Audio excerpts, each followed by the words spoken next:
beware, IGN Game Scoop. What's up, everybody? Welcome to IGN Game Scoop. I'm your host, Damon Hatfield. I'm joined today by Vincent Janito, Dan Stapleton, and Mitch Dyer. Three gentlemen that bought themselves Xbox Ones last Friday, took them home, spent some quality time with them this weekend. What do we think? Well, Mitch, you had the problem. I love that awkward silence. It's like, where do we begin? Where do we begin with this? So, Ups and downs? I can kick us off, because I love it. I'm enjoying it quite a bit. I've had almost no experience with negative stuff that I've been hearing about with like disk drive issues and Kinect failures and that kind of stuff. My machine has been working super great, and I love navigating it with Kinect. I love using voice commands. I've been jumping in and out of games, switching between Power Star Golf and Need for Speed, and going to watch Twitch streams and snapping stuff in. It's all super seamless. It's really easy. It's a great machine. I love it. What do you think of the voice control so far? Have you had to repeat yourself a lot? Not a lot. There were a few times where it just didn't hear me, whether because I said something unclearly or Kinect might have problems. I don't know. But like 99% of the time, Kinect hears me, understands me, does exactly what I want it to do. It took a little bit of getting used to, right? Because you can't say Xbox Play Rise. You have to use the go to command for everything. So Xbox and the full name of the games. You have to say Xbox go to Rise Son of Rome.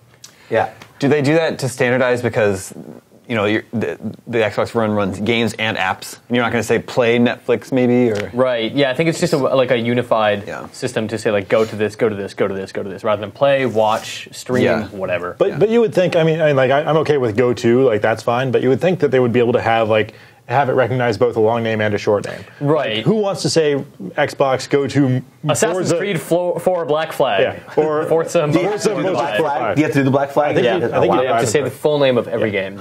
Yeah. The only That's weird because gamers use shorthand for everything. They say GTA 5. Go to Ghosts. Yeah, totally. That's what they want to say. And can you imagine when some ridiculous long name game comes out and we have to say Hyperdimension Neptunia. Right. Oh God! I hope. What was the one that was Lord of the Rings, Battle for Middle Earth, Wrath of the Lich King 2, or something like that. That was like one of the longest. You're matching a bunch of different things together. No, that's right. Wrath of the Lich King was the expansion for Lord of the Rings. No, it's a WoW expansion. That's a WoW expansion. Oh, okay, yeah, okay. No, but there was the Lich King. It was the Lord of the Rings RTS. Yeah. Had a really long title. Yeah.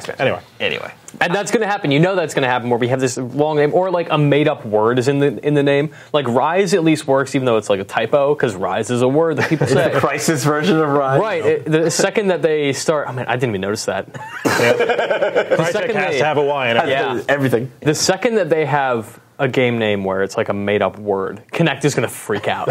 It's going to not know how to understand made-up words. Like Xbox, go to El Shaddai 2. Peggle is going to be a good example. Yeah. So how about you guys? Well, I'm piggybacking on the voice thing. I'm with you on this. There's been a lot of things coming out of our office where people are like, oh, it's a little bit inconsistent. I have to repeat things. I have not had that experience at all either. No. I'm right with you there. It's been completely 100% seamless to the point where I find myself using it for almost everything to navigate, which is, you know, if you would have told me that, I would have felt that way a month ago. I would have said, haha, no way, I hate Kinect. I want nothing to do with it. I'm not even going to look it up. And now, actually, sadly and unfortunately, after a couple of hours of usage of my retail unit over the weekend, the Kinect just died. It just bricked on me. I got a little icon saying your Kinect has been disconnected, but it's still connected. But the point there did they spell it with a K or a C? I knew you were going there. I knew it. But the thing that was crazy there is that I would have thought I wouldn't have cared. Like if you would have told me your Kinect is going to stop working, I'd be like, okay, that's fine. Awesome! Now I have to use it. I'm starting in the corner. Yeah. But after just like half a day of using it without the voice commands, I was like, I feel like I have half a system. And this is the thing about that, is because the user interface is awful. Yeah, totally. The way it works now, rather than scrubbing like left and right through all these menus, what you're doing now is drilling down. Yep. You select one thing and it brings you to another place, which brings you to another place, which brings you to another place. So to be able to just go Xbox, go to Twitch. Yeah. You're there. You don't have to back out, go to apps, find it, scrub through your menu. Like you just go. And it's beautiful. And I think that might almost be by design to encourage you to use Kinect. It definitely is. Right. Yeah. I mean, navigating the menus with just the gamepad is problematic. Like trying to get to your settings, unless you've used it recently, is a pain in the ass. Sure. So it's very helpful to have the Kinect hooked up to get to some of those granular things. Yeah, and now the pin system helps with that. Like the pin system is finally useful, unlike it was on Xbox 360. It was terrible there. It's easy to just I added stuff that I don't own because I'm like I will own Forza, So I'm going to pin it there, so when I do have it, I can just jump in. Yeah, and it's an interesting thing because when you think about it, the way the original intention was that you had to have Kinect used at all times. Yeah. That was like the original intention. So you have to imagine they built the interface around that. They thought that everyone would have to be using it. So you can tell they really weren't expecting anyone to not be using it because the interface feels designed that way. Yeah, it's built around the simplicity of you have 2 rows, you have 3 sections. That's it. And that's it, yeah. Because you're going to use Kinect to jump between stuff when you want to go deeper. Because you memorize stuff, right? It's all about usage and discovering, oh, okay, so I can go here if I say this. Well, so what's to do with your Kinect? You have to have it replaced? Yeah, so originally, actually, I put in an order to have a new system sent to me by Amazon, because Amazon's really good about that. But since Mr. Stapleton here to my left had a different problem with his Xbox, I was able to actually snag his Kinect for his Amazon return. You Voltron the Xbox isn't a Pretty problem much. one. We scavenged one for parts. Yeah. Basically what happened was that the Xbox that I personally ordered showed up with a broken Blu-ray drive. And it would just, you can see the video of it on the site. But you put a disc in, it would make kind of a grinding noise. It was really terrifying. That's the worst thing. Horrible. And then it would just not read the disc. It would not acknowledge there was a disc in there. It actually it knows there's something there, but it's like, this is not a disc. You need come on, get out of here. Put a disc in here. This doesn't belong in here. Whatever this garbage is, get it out of here. Is your kid putting a sandwich in here? That should be the error message. Your child has placed a sandwich in your dress.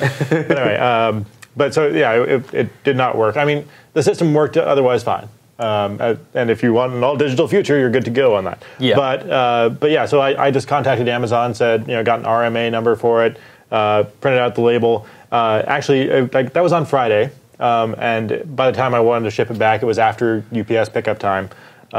So I was like, it's not going to go out until Monday. But already I've gotten the new system. Beautiful. That's fast. Amazon preemptively sends out a replacement. Amazon's just the best. They are Just kind of the are. best. So good. So they preemptively send out the replacement.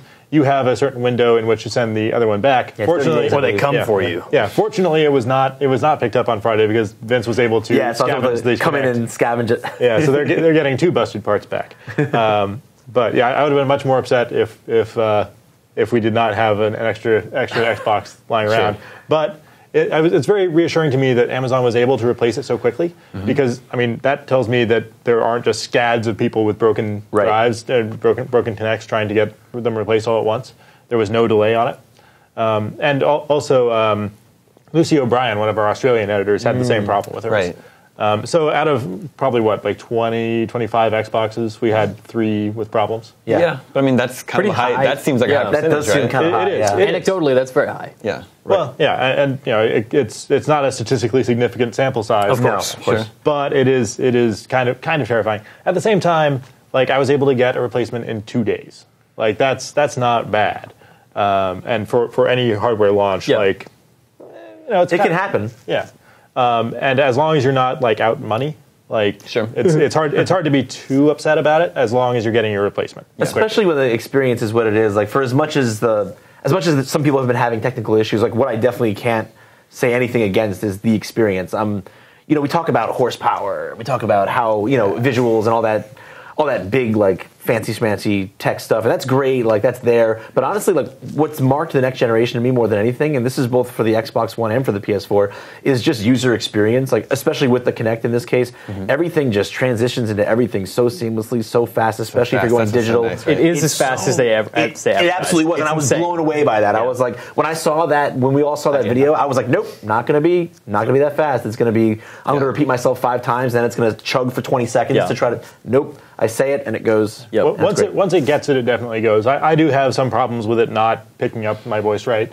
It seems based on person. Some people have a lot of trouble, and it's not user error either. I've noticed some people speaking very very clearly and slowly, and it still doesn't pick them up. Then I speak a mile a minute, and it gets me. It seems so a little bit inconsistent. Maybe that's the trick. You and I speak very quickly, Vince. Yeah, sorry, maybe you have to motor mouth to it. Yeah. And I have. It's pretty inconsistent about whether it picks up Xbox on. I have to say that 2 or 3 times half the time. And I'm deliberately, because I know it has a problem, I deliberately say Xbox on, and it doesn't get it about half the time. But then I'll try it again, and it does work. So it's kind of weird. Yeah. I mean, it's a work in progress, right? Yeah. I think my favorite feature out of everything, even aside from it being a very good games machine, is Skype. and the voice codec in Yeah. Party Chat. Party Chat was having some problems over the launch weekend, but when it does work, and when you jump into Skype, the voice is incredible. It is. That It's headset really is awesome. So good, that headset. Finally, calls don't sound like garbage. Yeah, it sounds like talking on the phone. Yeah, and you can just easily group up with anybody in a Skype chat, whether they're on PC or console or whatever. And it's super easy, it's super fast, and it sounds great. Nice. One thing I'm not very kind of disappointed about it with the next generation consoles is the load times. Oh man, I mean, because like switching between one thing and another is super fast. But in the games themselves? Yeah, Sure. so like when you go to start up a game, it takes forever. When you die in Rise or Dead Rising 3, it takes forever to reload. like straight up 2 minutes in some cases. I don't know if it's 2 minutes, is it? Like to load the first time maybe. I had one death where I died, and 10 seconds later I was back in. I was like, oh, okay, great. In Rise, yeah. And then I died at the exact same fight, and it took a minute and a half, 2 minutes That's to load weird. back in. Right. So it's not even a consistent. It's Yeah, cycling through those panorama or the loading screen things quite a few times. Yeah. Yeah, Loco Cycle, I think just to load in a level I timed it, was between 45 seconds and a minute. Right, and crazy. Dead Rising, when you die and come back, and I said this in the review, it's 45 seconds long. That's way too long. It's really kind of depressing, and I come from the PC side. Like that's where I game most of the time. No, not you. And even when you're not using an SSD, it's nowhere near that long. Yeah. When you are using an SSD, it's embarrassing the difference. Well, I mean, even when you're using a 360, it's not that long. So I think something has to be up. Well, I mean, they're loading vastly larger textures than they are on 360. 360 has huge limitations or tiny limitations on what the texture size they can accommodate are. So technically, they're transferring a vastly larger amount of data. So that does kind of make sense. But the hard drives in these machines are just not very fast. Yeah. And the fact that you can swap out the hard drive in a PS4 but not an Xbox is kind of a disadvantage. And even right now, I wouldn't necessarily recommend swapping out the hard drive in the PS4 just because the price is too high for what you get. In order to get a 500 gigabyte SSD, that's like $300 or $400. It's another PlayStation 4. Right. So right now, probably not worth it, but down the road, it will be. Just as a side note, you guys bought Xbox Ones last weekend. I bought a Wii U. And, Wind Waker, generation, playing that Wind Waker HD, that Super Mario World. My girlfriend and I were having a blast playing Mario World, but I didn't realize this at the time. I didn't realize the Wii U's hard drive is 32 gigs. It's so embarrassing. It's adorable. It's just like, aw. But it's funny, we're spending all this time talking about the platform and the experience. Like, we haven't talked at all about the launch lineup. What games were you playing over the weekend? I was playing a chunk of Rise, and I played a little bit more Dead Rising just to get back in. Cool. I didn't play any online yet. I've just been going through single player stuff. I tuned into Rise as well, played through that, played the multiplayer of that. I surprisingly enjoyed that game. Cool. I went into that having played demos of it and not enjoyed it whatsoever, and was surprised at how kind of cool that story was and how entertaining the multiplayer was. So It's really pretty. it's gorgeous. Really pretty And game. I remember you had some reservations about the way it fetishized violence. Yeah, and stuff. big We time. talked about that a little bit. Yeah, I mean, because you're chopping dudes' arms off and legs off, and you're watching the anguish in their face as you dismember them. But at the same time, satisfying combat. I can't deny that. You know what kind of sticks out to me about that game, and it's kind of its own fault for being so pretty, is that having the same exact guy with the same exact face, two of them fighting you at once. Yep. Yeah. And It's extra noticeable when you're like, this looks beautiful and super realistic, and you're very much the exact same person. I'm fighting No, no, I know twins. Yeah, They didn't even try to put dirt on your face to make you look different or anything. It's you're the same dude. I can understand reusing the same character model multiple times, Yeah. but not at the same time, guys. Yeah. At the same time. A lot of times they'll just put helmets on them, right? Yeah. So I mean, that would have been preferable. Yeah. But especially when you got the big fat guys with the shields, those The guys. same ponytail and mustache. Yeah, it's the exact same guy. Yeah. Also jumped into Battlefield 4, which is working significantly better than it is on PlayStation 4 at the moment. Interesting. I know a lot of people are talking about having issues with it online. But I think Ryan McCaffrey was having some issues with the single player. yeah, well, that single player is a mess, which you can read about in my review on that. Need for Speed is also excellent. And you love that. Yeah, but I've mentioned this before on, I think, maybe Podcast Unlocked or some other show that we have, that Andrew Goldfarb, our news editor, was talking about, you're in a multiplayer game and everything about Need for Speed, everything is on the line at all times. So you're earning money, and if you die, you lose it all. which is awesome. It's a really compelling system until the session disconnects. Oh, and you're kicked offline and you lose everything from something that's out of your control. Like, that is so frustrating. And it just indicates to me that Microsoft was ready for always online, and developers reacted by saying, yep, this sounds great, but they weren't ready to fully commit with that kind of system. It's too bad. Yeah. How about you, Vince? Surprisingly, absolutely no, and I spent a lot of time playing Killer Instinct this weekend. Yeah. You weren't marathoning Fighter Within? Nope. As it turns out, I didn't even reinstall that one. But I'm telling you, once we get the streaming implemented on Xbox One, I am entirely going to be streaming Fighter Within two player with my friends. Oh, absolutely, just for laughs. But Killer Instinct, finally got a chance to see what the netcode was like, and wow, like that's. Netcode is always an X factor in fighting games, where if it's bad, then the community just kind of dies on the vine and doesn't go anywhere. It can kill a game, especially a game with only 6 characters to start. But the netcode is so strong. Like, even in the what's nice in the matchmaking is you go in, you play a match, it's almost completely lag free. Even for someone like me, like it wasn't problematic, nothing for me to complain about. Totally valid and playable. But then you finish your match, and then it's like, do you want to play another match? I'm like, yeah, I want to play another match. And then it's like, cool, let's just find you another match without going back to a lobby or going back to anything. Nice. And then it just dumps me back in, and I'm just grinding without having to, no interruption. It's really a great online system. It's pretty bare in terms of number of characters, but the online experience is great. Did any of you mess with the SkyDrive stuff and a little bit? Yeah. I edited a little multiplayer montage of Rise. And it's super easy to just it's always recording stuff, so you can jump in at any time and say, okay, show me the list of 10 most recent clips, and it has everything there. And you can mix and match Need for Speed and Rise and all this stuff. But I found a bunch of clips, and it's super easy to trim them and put effects on them. And voiceover, right? You can put VO if you want to do that. You can use Kinect to film yourself for picture-in-picture. It's not the most glamorous editing system. It's not, it's not Adobe Premiere, it's not Avid, it's not stuff professionals use, but it's there, and it's really easy to kind of make something and then upload it to SkyDrive and share it to YouTube or your friends, whatever. Disappointingly, I couldn't experiment with that because it wouldn't even let me initialize Upload Studio because my Kinect was reading as disconnected. Right. So I couldn't even, which seems strange to me because I was I would only use that for picture-in-picture or for VO, right? I didn't understand why it wouldn't let me configure it even just to edit a clip. But that's a quibble with the platform and hardware failures and all that. But it's great that the functionality is and the quality of the video it records is not fantastic. No. Do you know what the resolution is? I would guess low. Yeah, I would guess 480. 480 really? I would guess 480 from looking at it. That's kind of disappointing. Yeah. In almost 2014. Right. Yeah. Yeah. They've only got 500 gigs to work with. That's true. And the power of 300,000 cloud servers. Well, and you're still bandwidth limited. Yeah. It's storage space. It's the problem, and transmission speed. Yep. If you're recording high quality video at 1080p, that's going to be it's 2 gigs for a minute. Yeah, a gig and a half per minute probably. Yeah. Sure. So you're gonna burn through that real fast if you're installing all that on the hard drive and trying to record video games to it or videos to it. It's going to be that space is going to be a big problem going forward. Mm-hmm. So.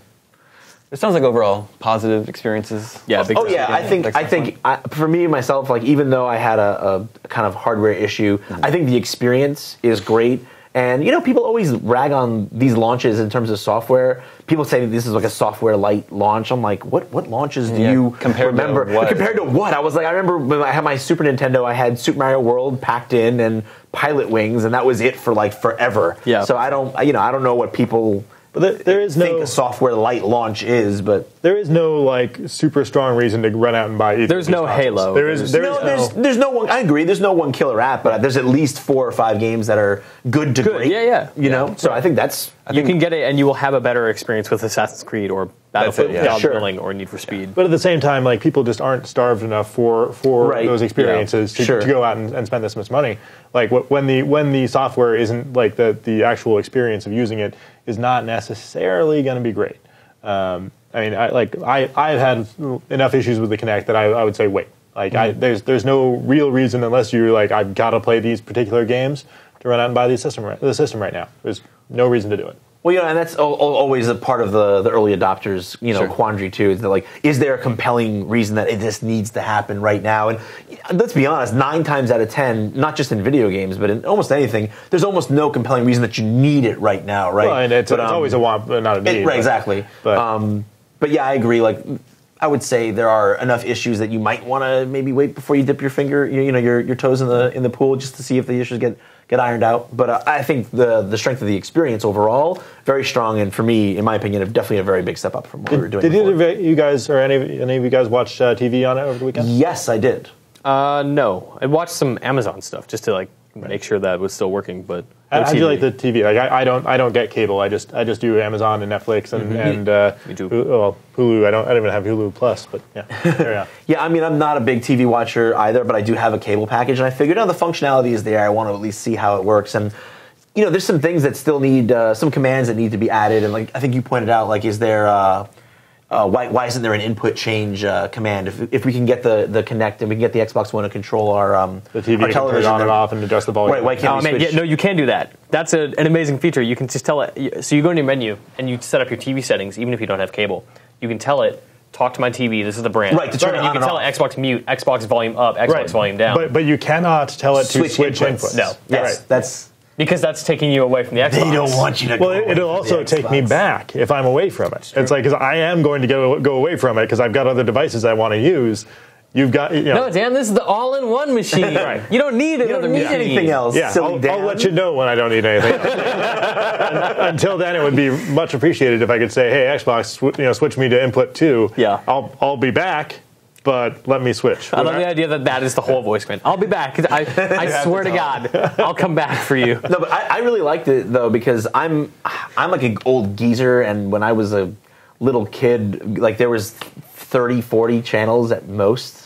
And then now there's like 700 channels. So every time I sit down and do try to watch television, I'm totally lost because I have no idea what my channels are or where anything is. So I do like that I can literally just be like, hey, Xbox One guide, watch Fox.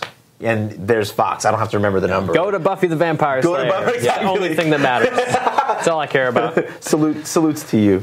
I will be much more impressed with it when I can say, "Hey, I want to watch Orange is the New Black," and it will immediately start playing instead of making me navigate through like 4 layers of menus to get to Xbox, Bing this thing, and Right. then I have to go to it. And you know what I really want? The application. What I really want to be able to say is Xbox, go launch Google app, and then I can actually search for something on the internet. Like, come on. Well, thanks, guys. Viewers, how was your first weekend with the Xbox One? Let us know in the comments and on Twitter, and stay tuned for more from IGN Game Scoop.